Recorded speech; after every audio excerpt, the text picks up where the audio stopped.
on your first point, Madam, I do agree. We do agree. All the more that we have to investigate this matter. Kasi we have to confirm if it is FTAA, the Financial Technical Assistance Agreement, then it may be entered into by a foreign company. But thank you very much. We do agree. And thank you for that manifestation, Madam Senator. Mr. President, may recognize Senator Robin Hood Padilla. Senator Robin Padilla is recognized. Maraming salamat po, Ginoong Pangulo at sa ating pinunong mayorya. Ako po ay buong puso't kaluluwa, buong kaisipan na sumusuporta po sa talumpati ng boses ng masa, Senator Erwin Tulfo. Sapagkat katulad po ng nabanggit ni Senator Risa Ontiveros, ito pong lugar na ito ay pinamunuan at pinaglaban po ng aking amain, ang dating Governor Carlos Padilla. Ang amin pong pinagmulan ay iisa. At ito po ay ipinangako ko sa kanya na itutuloy natin ang laban dyan. At yan po ay hanggang sa kamatayan niya, hindi po niya pinabayaan ang Nueva Vizcaya. Ang kalikasan po niyan, ang kanyang ipinaglaban noong pa, bata pa siya. Yan na po ang kanyang lugar, Dupax. Kaya po, meron po akong video na gusto pong ipakita sapagkat pinuntahan ko na po ito. Dahil ang apektado po dito ay mga katutubo din. Yung mga katutubo po dito ay magmula sa kabundukan ng Cordillera kung saan pinamugaran po ng mga mining, sila po ay napalayas na ron. Hanggang sila po ay napunta na sa Nueva Vizcaya.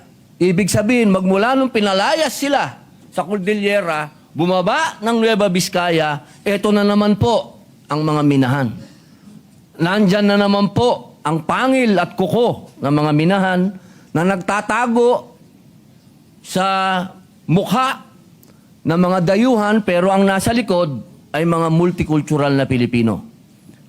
Yan pong video na yan, kuha po yan ng drone namin kung saan yan po ay sa Dupax. At ilang barangay po dyan ang maapektuhan ng tinatawag nating exploration daw ng mga dayuhan.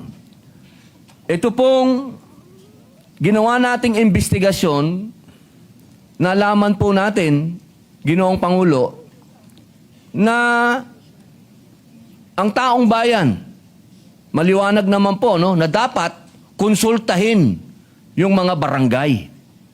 Dapat tanungin yung mga tao dun kung sila po ay maapektuhan ba o payag ba sila na magkaroon ng exploration doon.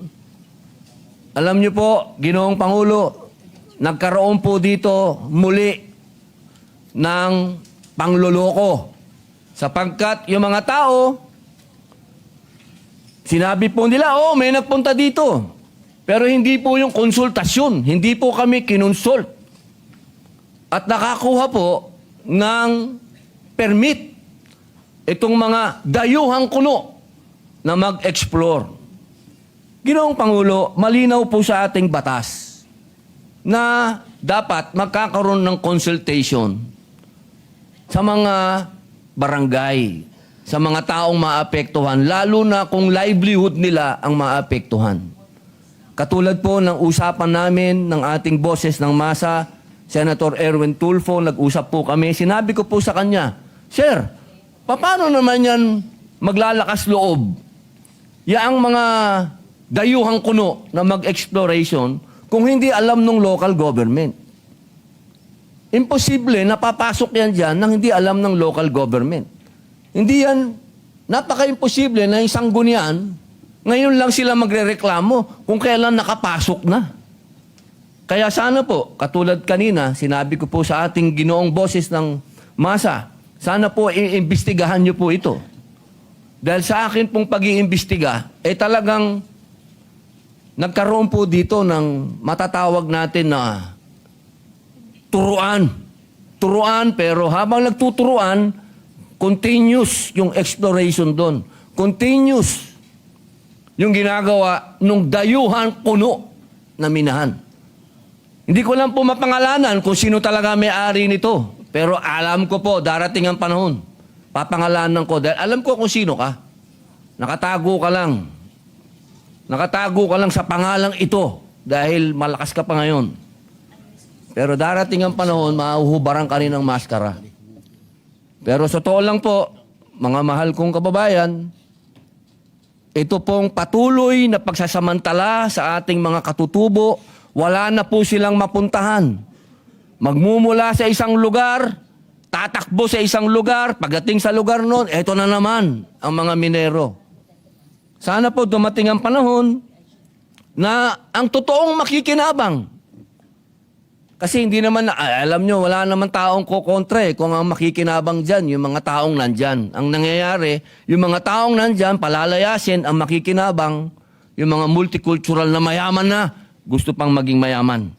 Kaya po muli, maraming salamat po, Senador Erwin Tulfo, sa pagbubukas po ng topic na ito. Senator Risa Hontiveros, kayo po ang inaasahan namin na huwag po itong matakpan. At muli po itong buksan ng buksan sapagkat patuloy po ang pangyayaring ito sa ating mga katutubo. Patuloy po ang pag-aabuso sa kanila. Hindi po ito tumitigil. Patuloy, lagi na lang. Alam niyo po, ang kalikasan parang babae ito kasi eh. Ang babae hindi dapat pinagsasamantalahan, hindi pinangungunahan. Kaya nga yan, inang kalikasan eh. Dapat po laging maging maayos ang usapan, walang pinalalayas. Maraming salamat po, Ginoong Pangulo.